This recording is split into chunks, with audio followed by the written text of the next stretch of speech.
दोस्तों नमस्कार, आप देख रहे हैं RSM न्यूज। चलिए जानते हैं आज की टॉप 35 बड़ी खबरें सिर्फ 20 मिनट में। लेकिन उससे पहले अगर आपने वीडियो को लाइक नहीं किया है तो अभी लाइक कर दीजिए और चैनल RSM न्यूज को सब्सक्राइब करके बेल आइकन जरूर दबा दीजिए। सुप्रीम कोर्ट के आदेश के बाद Madhya Pradesh state bar council चुनाव की तारीख तय कर दी गई है। नामांकन अप्रैल में शुरू होगा, मतदान 12 मई और मतगणना 16 जून 2026 को होगी। वकीलों के संगठन में ये बड़ी खबर है और चुनावी तैयारियां शुरू। बार काउंसिल चुनाव से कानूनी समुदाय में हलचल है। मध्य प्रदेश में 27 फरवरी को तापमान 35 डिग्री सेल्सियस के पार पहुंचा है। आंधी बारिश थमने के बाद शुष्क और गर्म मौसम का दौर जारी है। IMD के अनुसार 2 मार्च से फिर मौसम बदल सकता है। भारी गर्मी से किसानों और आम लोगों को परेशानी का सामना करना पड़ सकता है। होली से पहले राज्य भर में 28,000 से अधिक बसें सड़कों से हट सकती हैं। ट्रांसपोर्ट पॉलिसी में बदलाव के विरोध में बस ऑपरेटर हड़ताल पर जाएंगे। नई नीति में PPP मॉडल व किराए में बढ़ोतरी की संभावना शामिल है। यात्रियों को होली के दौरान परिवहन व्यवस्था पर असर का डर है।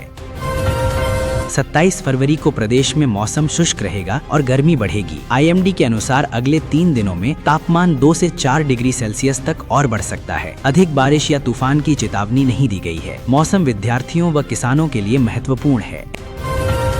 MP सेट परीक्षा 2025-26 के लिए आधिकारिक एडमिट कार्ड जारी कर दिए गए हैं। जो कैंडिडेट्स पहले आवेदन कर चुके हैं वे इसे डाउनलोड कर सकते हैं। परीक्षा तिथि और सेंटर्स का विवरण एडमिट कार्ड में मिलेगा। यह रोजगार योग्यता परीक्षा शिक्षण क्षेत्र के विद्यार्थियों के लिए अहम है।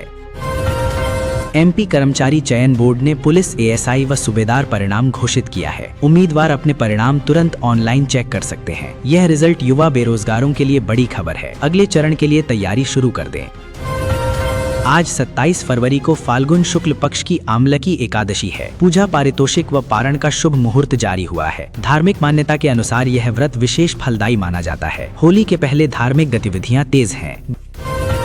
ग्वालियर में पेपर बिगड़ने के कारण 12वीं का छात्र तीसरी मंजिल से कूद गया। परिवार द्वारा अस्पताल ले जाने के बाद उसे मृत घोषित किया गया। यह दुखद घटना परीक्षा दबाव और तनाव पर सवाल उठाती है। पुलिस मामले की जांच कर रही है।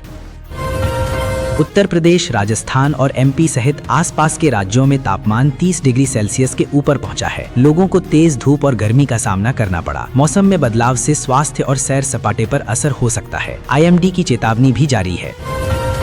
उज्जैन में आमलकी एकादशी पर भस्म आरती के दौरान बाबा महाकाल को भांग के श्रृंगार में सजाया गया। यह सांस्कृतिक धार्मिक आयोजन श्रद्धालुओं के लिए खास है। कल भस्म आरती में भारी भीड़ देखने को मिली। उज्जैन जिले में धार्मिक उत्सवों का माहौल है। MP स्कूल शिक्षा विभाग ने अतिथि शिक्षकों को लेकर जारी सख्त आदेश वापस ले लिया। पहले 7 दिन गैर हाजिर रहने पर सेवा समाप्ति का नियम था, लेकिन विरोध के बाद इसे हटाया गया है। अब गैर हाजिरी पर सिर्फ वेतन में कटौती होगी, नौकरी नहीं जाएगी। अतिथि शिक्षकों ने इस फैसले को राहत भरा बताया। अतिथि शिक्षकों के अनुभव प्रमाण पत्र से जुड़े नए सर्कुलर पोर्टल 3.0 पर डाल दिए गए हैं। ये प्रमाण पत्र प्राथमिक शिक्षक भर्ती में काम आएगा। अब शिक्षण अनुभव को आधिकारिक मान्यता मिल पाएगी। अभ्यर्थी पोर्टल से अपना स्टेटस चेक कर सकते हैं। शिक्षक वर्ग 2 भर्ती में चयनित युवाओं ने भोपाल में विरोध प्रदर्शन किया। देर से नियुक्ति आदेश जारी न होने पर प्रदर्शन शुरू हुआ है। लगभग 10,700 अभ्यर्थी रानी कमलापति स्टेशन पर जुटे। गृह विभाग और शिक्षा विभाग को ज्ञापन सौंपा गया। शिक्षा विभाग के कर्मचारियों और शिक्षकों को होली से पहले वेतन मिलेगा। महानिदेशक स्कूल शिक्षा ने आदेश जारी किया है। स्थायी, संविदा और शिक्षकीय कर्मचारियों को वेतन जल्दी मिलेगा। ये खबर शिक्षण समुदाय के लिए राहत भरी है। MP सेट परीक्षा 2025-26 के लिए एडमिट कार्ड जारी कर दिए गए हैं। जो अभ्यर्थी पहले से रजिस्टर हैं, वे डाउनलोड कर सकते हैं। ये परीक्षा शिक्षक पात्रता और नौकरी के लिए अहम है। एग्जाम सेंटर और तारीख एडमिट कार्ड में मिलेगी। साल 2026-27 में सरकारी स्कूलों को लगभग 10,000 शिक्षक मिलेंगे। फिर भी करीब 42,000 पद खाली रह सकते हैं। सरकार ने नई नियुक्तियों का लक्ष्य बताया है। रिक्त पदों को भरे जाने से पढ़ाई बेहतर होगी। MP टीचर भर्ती PSTST 2025 का परिणाम जल्द आ सकता है। फिलहाल परीक्षा 9 से 13 अक्टूबर तक हो चुकी है। रिजल्ट जारी होने से ज्वाइनिंग की राह आसान होगी। उम्मीदवार तैयार रहें।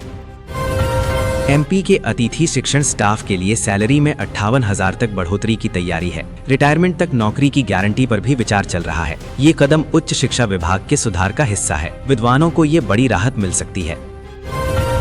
शिक्षकों की कमी को लेकर अभ्यर्थी पदों की संख्या बढ़ाने की मांग कर रहे हैं। भोपाल में करीब 2000 से ज्यादा कैंडिडेट्स ने डीपीआई कार्यालय का घेराव किया। वे पदों की संख्या और नियुक्ति जल्द की मांग कर रहे हैं। सरकार से जल्द सकारात्मक कदम की उम्मीद है। वर्ग 2 टीचर भर्ती प्रक्रिया 2022 से चल रही है, लेकिन नियुक्ति नहीं हुई। चयन होने के बाद भी नियुक्ति आदेश अटक गया है। इस पर अभ्यर्थी भड़के हुए हैं और प्रदर्शन जारी है। शिक्षण समुदाय में तनाव बढ़ता जा रहा है। कनाडा के प्रधानमंत्री मार्क कार्नी अपनी पहली आधिकारिक यात्रा पर आज भारत पहुंच गए। उनकी मुलाकात नरेंद्र मोदी से होगी और द्विपक्षीय संबंधों को और मजबूत किया जाएगा। ये दौरा 27 फरवरी से 2 मार्च तक चलेगा। दोनों देशों के बीच व्यापार और सुरक्षा सहयोग बढ़ाने पर चर्चा होगी। उत्तर भारत में सर्दी अभी पूरी तरह नहीं गई है और कई राज्यों में बारिश बर्फबारी का अलर्ट जारी है। दिल्ली, एनसीआर, उत्तर प्रदेश और राजस्थान में तापमान में उतार चढ़ाव जारी है। मौसम विभाग की चेतावनी के अनुसार कुछ स्थानों पर बारिश या ओले की संभावना भी बनी हुई है। ये अपडेट लोगों के दैनिक जीवन और यात्रा योजनाओं के लिए महत्वपूर्ण है। भारत पोस्ट ने ग्रामीण डाक सेवक भर्ती प्रक्रिया पूरी की थी। अब पहली मेरिट लिस्ट यानी इंडिया पोस्ट जीडीएस रिजल्ट 2026 जल्द ही जारी होने वाली है। ये रिजल्ट करीब 28,740 पदों के लिए घोषित किया जाएगा। उम्मीदवार जल्द ऑफिशियल वेबसाइट से मेरिट चेक कर पाएंगे। 27 फरवरी को सोने और चांदी की कीमतों में हल्की तेजी देखी गई। सोना करीब 1,60,177 रुपए प्रति 10 ग्राम तक पहुंचा और चांदी 2,66,800 रुपए प्रति किलो तक। डॉलर कमजोर और वैश्विक तनाव से निवेशकों की मांग बढ़ी। ये अपडेट निवेश करने वाले लोगों के लिए अहम है। भारत और इजरायल के बीच मुक्त व्यापार समझौते यानी FTA की पहली आधिकारिक बातचीत दिल्ली में शुरू हुई। ये वार्ता 23 से 26 फरवरी 2026 को चली। दोनों देशों के बीच साइबर सुरक्षा, AI, कृषि और सेवाओं में सहयोग को बढ़ावा मिलेगा। इसके बाद व्यापार को नई ऊंचाइयों पर ले जाने का लक्ष्य रखा गया है। भारत में AI इम्पैक्ट समिट 2026 का असर अब भी दिखाई दे रहा है। कई डिजिटल पहलों पर चर्चा और साझेदारी के आयाम निकल रहे हैं। स्वीडन और भारत के बीच AI कॉरिडोर पर समझौता भी हुआ है। ये टेक्नोलॉजी और नई व्यापार रणनीतियों को बढ़ावा देगा। रेलवे में रेल पार्सल ऐप जैसे डिजिटल प्लेटफॉर्म आरंभ हुए हैं। अब फ्रेट सेवाओं के लिए on demand booking, real time tracking और डिजिटल पेमेंट संभव है। ये भारत में लॉजिस्टिक्स और ई-कॉमर्स को और मजबूत करेगा। सरकार के डिजिटल इंडिया मिशन से जुड़े कई सुधार जारी हैं। पास के पड़ोसी देशों में बढ़ते तनाव के बीच अफगानिस्तान के काबुल में एयर स्ट्राइक की रिपोर्ट आई है। ये घटना पाकिस्तान के साथ सीमा तनाव के बीच हुई है। हालांकि भारत विशिष्ट असर नहीं बताया गया है, लेकिन क्षेत्रीय सुरक्षा मुद्दा अहम है। वैश्विक राजनीति और सामरिक स्थिति प्रभावित हो सकती है। दोस्तों, यही थी आज की टॉप खबरें। वीडियो पसंद आए तो लाइक, शेयर और सब्सक्राइब करें RSM न्यूज को। मिलते हैं अगली अपडेट के साथ। धन्यवाद।